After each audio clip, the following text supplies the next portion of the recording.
Bonjour, Gilles ici pour Ciné Techno. Je vous parle du film The Tax Collector.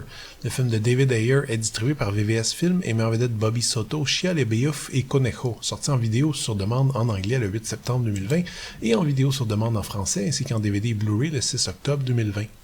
David et Creeper sont des employés d'un baron du crime local dans le sud de Los Angeles. Ils sont chargés de s'assurer de collecter régulièrement la part des profits de chaque gang, mais leur vie sera chamboulée lorsqu'un nouveau seigneur du crime décide de s'approprier le territoire.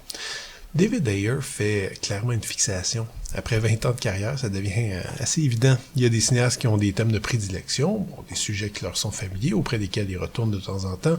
On va pas reprocher par exemple à Scorsese de faire The Irishman, même s'il a déjà travaillé sur un bon lot de films de mafia.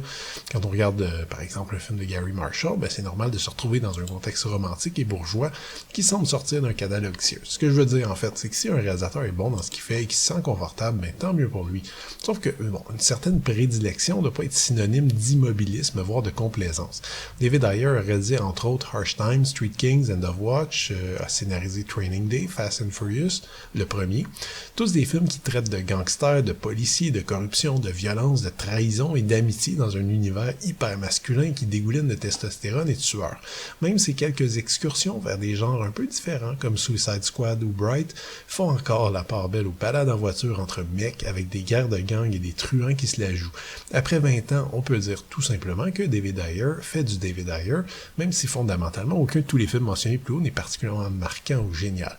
Au mieux, comme dans Training Day ou End of Watch, l'expérience est assez immersive, pleine de suspense et bien ficelée. Au pire, comme dans Suicide Squad, le film est d'une incohérence qui donne la migraine.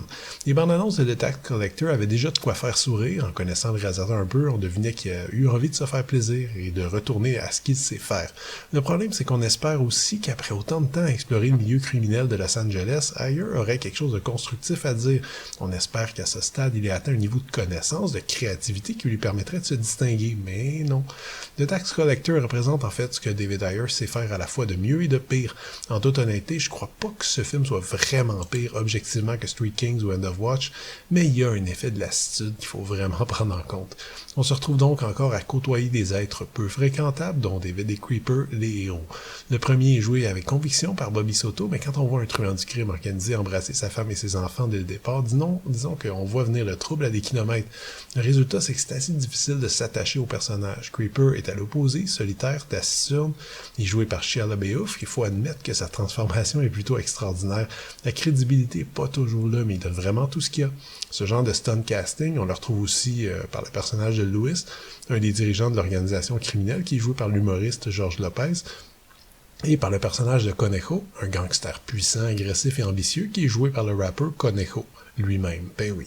Alors entre des scènes classiques de quinceañera qui tournent mal et des moments plus délirants, comme un criminel qui fait de la magie noire pour se protéger avant d'attaquer le clan adverse, force est d'admettre que malgré la fatigue de l'ensemble, on reste quand même diverti. On digère un peu moins cependant la caractérisation très simpliste des personnages ou la mise en scène assez peu inspirée. Le scénario, comme j'ai déjà dit, est prévisible du début à la fin, dès les premières secondes, mais je suppose qu'on vient pas pour ça nécessairement. J'ai beaucoup lu de critiques qui parlaient de la violence du film, ça m'a pas étonné ni dérangé.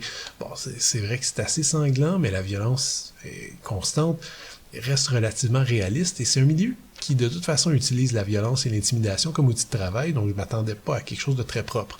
C'est par ailleurs possiblement le seul élément plus crédible parce que dans l'ensemble, Tax Collector offre un divertissement très BDesque avec des développements vers la fin qui frôlent même l'absurdité complète, mais qui a le mérite de rester au premier degré. Pour les adeptes de films de gangsters qui ont toujours préféré Scarface au Parrain, The Tax Collector devrait vous faire passer un moment agréable. Pour les autres, les nombreux défauts et raccourcis du film vont probablement vous empêcher de l'apprécier. C'était Gilles, merci, bon visionnement.